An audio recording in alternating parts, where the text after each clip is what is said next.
अध्याय 5 जब जनता बगावत करती है 1857 और उसके बाद। नीतियां और लोग। पिछले अध्यायों में आपने ईस्ट इंडिया कंपनी की नीतियों और जनता पर उनके प्रभावों के बारे में पढ़ा। इन नीतियों से राजाओं, रानियों, किसानों, जमींदारों, आदिवासियों, सिपाहियों सब पर तरह तरह से असर पड़े। आप ये भी देख चुके हैं कि जो नीतियां और कार्रवाई जनता के हित में नहीं होती या जो उनकी भावनाओं को ठेस पहुंचाती हैं, उनका लोग किस तरह विरोध करते हैं। नवाबों की छिनती सत्ता। 18वीं सदी के मध्य से ही राजाओं और नवाबों की ताकत छिनने लगी थी। उनकी सत्ता और सम्मान दोनों खत्म होते जा रहे थे। बहुत सारे दरबारों में रेजिडेंट तैनात कर दिए गए थे। स्थानीय शासकों की स्वतंत्रता घटती जा रही थी। उनकी सेनाओं को भंग कर दिया गया था। उनके राजस्व वसूली के अधिकार व इलाके एक एक करके छीने जा रहे थे। बहुत सारे स्थानीय शासकों ने अपने हितों की रक्षा के लिए कंपनी के साथ बातचीत भी की। उदाहरण के लिए झांसी की रानी लक्ष्मीबाई चाहती थीं कि कंपनी उनके पति की मृत्यु के बाद उनके गोद लिए हुए बेटे को राजा मान ले। पेशवा बाजीराव द्वितीय के दत्तक पुत्र नाना साहेब ने भी कंपनी से आग्रह किया कि उनके पिता को जो पेंशन मिलती थी वो मृत्यु के बाद उन्हें मिलने लगे। अपनी श्रेष्ठता और सैनिक ताकत के नशे में चूर कंपनी ने इन निवेदनों को ठुकरा दिया। अवध की रियासत अंग्रेजों के कब्जे में जाने वाली आखिरी रियासतों में से थी। 1801 में अवध पर एक सहायक संधि थोपी गई और 1856 में अंग्रेजों ने उसे अपने कब्जे में ले लिया। गवर्नर जनरल डलहौजी ने ऐलान कर दिया कि रियासत का शासन ठीक से नहीं चलाया जा रहा है, इसलिए शासन को दुरुस्त करने के लिए ब्रिटिश प्रभुत्व जरूरी है। कंपनी ने मुगलों के शासन को खत्म करने की भी पूरी योजना बना ली थी। कंपनी द्वारा जारी किए गए सिक्कों पर से मुगल बादशाह का नाम हटा दिया गया। 1849 में गवर्नर जनरल डलहौजी ने ऐलान कर दिया कि बहादुर शाह जफर की मृत्यु के बाद बादशाह के परिवार को लाल किले से निकालकर उसे दिल्ली में कहीं और बसाया जाएगा। 1856 में गवर्नर जनरल कैनिंग ने फैसला किया कि बहादुर शाह जफर आखिरी मुगल बादशाह होंगे। उनकी मृत्यु के बाद उनके किसी भी वंशज को बादशाह नहीं माना जाएगा। उन्हें केवल राजकुमारों के रूप में मान्यता दी जाएगी। किसान और सिपाही। गांव में किसान और जमींदारी भारी भरकम लगान और कर वसूली के सख्त तौर तरीकों से परेशान थे। बहुत सारे लोग महाजनों से लिया गया कर्ज लौटा नहीं पा रहे थे। इसके कारण उनकी पीढ़ियों पुरानी जमीनें हाथ से निकलती जा रही थी। कंपनी के तहत काम करने वाले भारतीय सिपाहियों के असंतोष की अपनी वजह थी। वे अपने वेतन भत्तों और सेवा शर्तों के कारण परेशान थे। कई नए नियम उनकी धार्मिक भावनाओं और आस्थाओं को ठेस पहुंचाते थे। क्या आप जानते हैं कि उस जमाने में बहुत सारे लोग समुद्र पार नहीं जाना चाहते थे? उन्हें लगता था कि समुद्र यात्रा से उनका धर्म और जाति भ्रष्ट हो जाएंगे। जब 1824 में सिपाहियों को कंपनी की ओर से लड़ने के लिए समुद्र के रास्ते बर्मा जाने का आदेश मिला तो उन्होंने इस हुक्म को मानने से इनकार कर दिया। उन्हें जमीन के रास्ते जाने में कोई एतराज नहीं था। सरकार का हुक्म न मानने के कारण उन्हें सख्त सजा दी गई, क्योंकि ये मुद्दा अभी खत्म नहीं हुआ था। इसलिए 1856 में कंपनी को एक नया कानून बनाना पड़ा। इस कानून में साफ कहा गया था कि अगर कोई व्यक्ति कंपनी की सेना में नौकरी करेगा तो जरूरत पड़ने पर उसे समुद्र पार भी जाना पड़ सकता है। सिपाही गांव के हालात से भी परेशान थे। बहुत सारे सिपाही खुद किसान थे। वे अपने परिवार को गांव में छोड़कर आए थे, लिहाजा किसानों का गुस्सा जल्दी ही सिपाहियों में भी फैल गया। सुधारों की प्रतिक्रिया। अंग्रेजों को लगता था कि भारतीय समाज को सुधारना जरूरी है। सती प्रथा को रोकने और विधवा विवाह को बढ़ावा देने के लिए कानून बनाए गए। अंग्रेजी भाषा की शिक्षा को जमकर प्रोत्साहन दिया गया।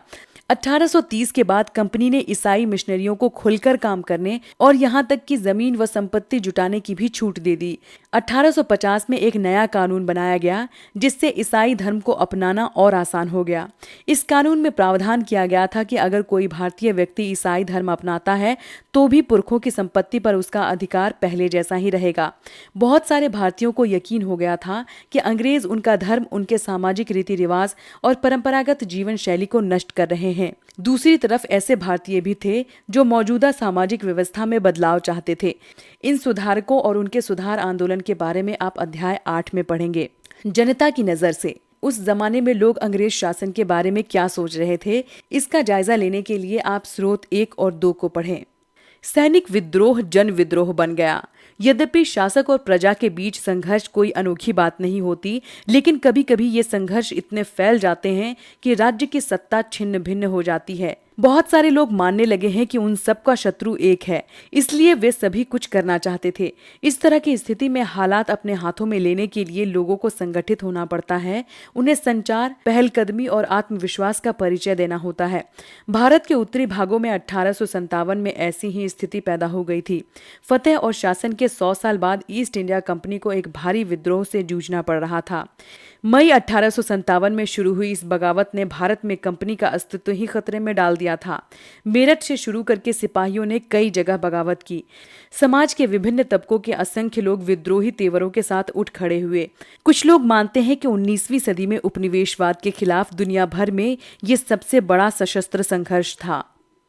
मेरठ से दिल्ली तक 29 मार्च 1857 को युवा सिपाही मंगल पांडे को बैरकपुर में अपने अफसरों पर हमला करने के आरोप में फांसी पर लटका दिया गया। चंद दिनों बाद मेरठ में तैनात कुछ सिपाहियों ने नए कारतूसों के साथ फौजी अभ्यास करने से इनकार कर दिया। सिपाहियों को लगता था कि उन कारतूसों पर गाय और सुअर की चर्बी का लेप चढ़ाया गया था। 85 सिपाहियों को नौकरी से निकाल दिया गया। उन्हें अपने अफसरों का हुक्म न मानने के आरोप में 10-10 साल की सजा दी गई। ये 9 मई 1857 की बात है। मेरठ में तैनात दूसरे भारतीय सिपाहियों की प्रतिक्रिया बहुत जबरदस्त रही। 10 मई को सिपाहियों ने मेरठ की जेल पर धावा बोलकर वहां पर बंद सिपाहियों को आजाद करा लिया। उन्होंने अंग्रेजी अफसरों पर हमला करके उन्हें मार दिया।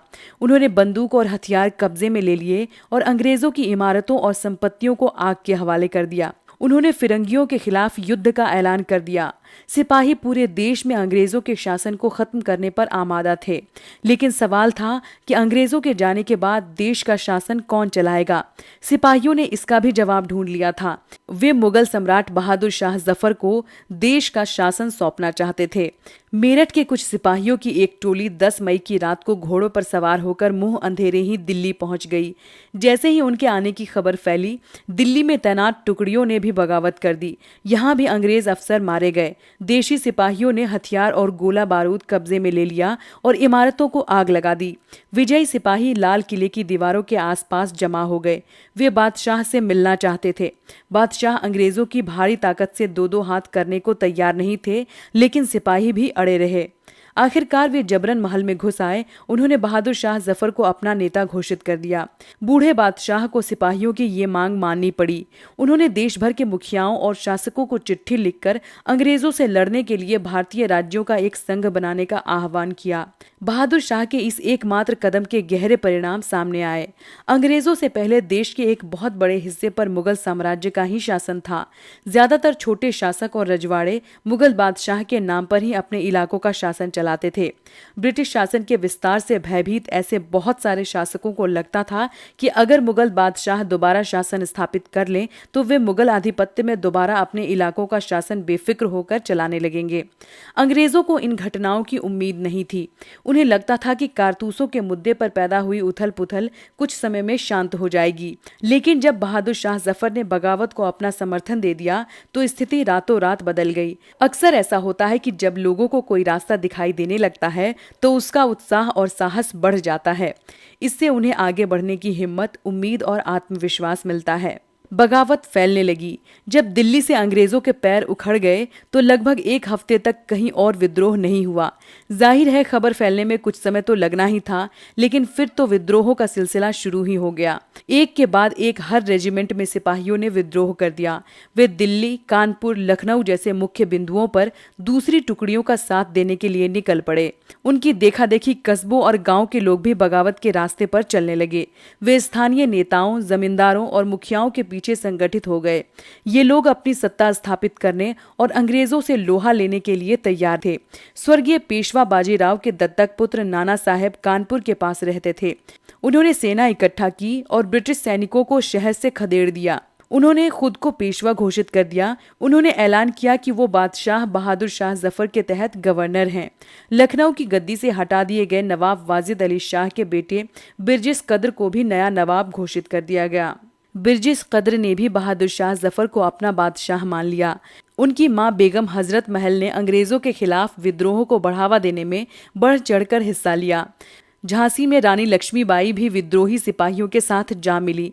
उन्होंने नाना साहेब के सेनापति तात्या टोपे के साथ मिलकर अंग्रेजों को भारी चुनौती दी। मध्य प्रदेश के मांडला क्षेत्र में राजगढ़ की राजी अवंतीबाई लोधी ने 4000 सैनिकों की फौज तैयार की और अंग्रेजों के खिलाफ उसका नेतृत्व किया, क्योंकि ब्रिटिश शासन ने उनके राज्य के प्रशासन पर नियंत्रण कर लिया था। विद्रोही टुकड़ियों के सामने अंग्रेजों की संख्या बहुत कम थी। बहुत सारे मोर्चों पर उनकी जबरदस्त हार हुई। इससे लोगों को यकीन हो गया कि अब अंग्रेजों का शासन खत्म हो चुका है। अब लोगों को विद्रोह में कूद पड़ने का गहरा आत्मविश्वास मिल गया था। खास तौर से अवध के इलाके में चौतरफा बगावत की स्थिति थी। 6 अगस्त 1857 को लेफ्टिनेंट कर्नल टाइटलर ने अपने कमांडर इन चीफ को टेलीग्राम भेजा, जिसमें उन्होंने अंग्रेजों के भय को व्यक्त किया था। हमारे लोग विरोधियों की संख्या और लगातार लड़ाई से थक गए हैं। एक एक गांव हमारे खिलाफ है। जमींदार भी हमारे खिलाफ खड़े हो रहे हैं। इस दौरान बहुत सारे महत्वपूर्ण नेता सामने आए। उदाहरण के लिए फैजाबाद के मौलवी अहमदुल्ला शाह ने भविष्यवाणी कर दी कि अंग्रेजों का शासन जल्दी ही खत्म हो जाएगा। वो समझ चुके थे कि जनता क्या चाहती है। इसी आधार पर उन्होंने अपने समर्थकों की एक विशाल संख्या जुटा ली। अपने समर्थकों के साथ वे भी अंग्रेजों से लड़ने लखनऊ जा पहुंचे। दिल्ली में अंग्रेजों का सफाया करने के लिए बहुत सारे गाजी यानी धर्म योद्धा इकट्ठा हो गए थे। बरेली के सिपाही बख्त खान ने लड़ाकों की एक विशाल टुकड़ी के साथ दिल्ली की ओर कूच कर दिया। वो इस बगावत में एक मुख्य व्यक्ति साबित हुए। बिहार के एक पुराने जमींदार कुंवर सिंह ने भी विद्रोही सिपाहियों का साथ दिया और महीनों तक अंग्रेजों से लड़ाई लड़ी। तमाम इलाकों के नेता और लड़ाके इस युद्ध में हिस्सा ले रहे थे। कंपनी का पलटवार। इस उथल पुथल के बावजूद अंग्रेजों ने हिम्मत नहीं छोड़ी। कंपनी ने अपनी पूरी ताकत लगाकर विद्रोह को कुचलने का फैसला लिया। उन्होंने इंग्लैंड से और फौजी मंगवाए, विद्रोहियों को जल्दी सजा देने के लिए नए कानून बनाए और विद्रोह के मुख्य केंद्रों पर धावा बोल दिया। सितंबर 1857 में दिल्ली दोबारा अंग्रेजों के कब्जे में आ गई। अंतिम मुगल बादशाह बहादुर शाह जफर पर मुकदमा चलाया गया और उन्हें आजीवन कारावास की सजा दी गई। उनके बेटों को उनकी आंखों के सामने गोली मार दी गई। बहादुर शाह और उनकी पत्नी बेगम जीनत महल को अक्टूबर 1858 में रंगून जेल में भेज दिया गया। इसी जेल में नवंबर 1862 में बहादुर शाह जफर ने अंतिम सांस ली। दिल्ली पर अंग्रेजों का कब्जा हो जाने का ये मतलब नहीं था कि विद्रोह खत्म हो चुका था। इसके बाद भी लोग अंग्रेजों से टक्कर लेते रहे। व्यापक बगावत की विशाल ताकत को कुचलने के लिए अंग्रेजों को अगले 2 साल तक लड़ाई लड़नी पड़ी। मार्च 1858 में लखनऊ अंग्रेजों के कब्जे में चला गया। जून 1858 में रानी लक्ष्मीबाई की शिकस्त हुई और उन्हें मार दिया गया। दुर्भाग्यवश ऐसा ही रानी अवंतीबाई लोधी के साथ भी हुआ। खेड़ी की शुरुआती विजय के बाद उन्होंने अपने आप को अंग्रेजी फौज से घिरा पाया और वो शहीद हो गईं। तात्या टोपे मध्य भारत के जंगलों में रहते हुए आदिवासियों और किसानों की सहायता से छापामार युद्ध चलाते रहे। जिस तरह पहले अंग्रेजों के खिलाफ मिली सफलताओं से विद्रोह को उत्साह मिला था, उसी तरह विद्रोही ताकतों की हार से लोगों की हिम्मत भी टूटने लगी। बहुत सारे लोगों ने विद्रोहियों का साथ छोड़ दिया। अंग्रेजों ने भी लोगों का विश्वास जीतने के लिए हर संभव प्रयास किया।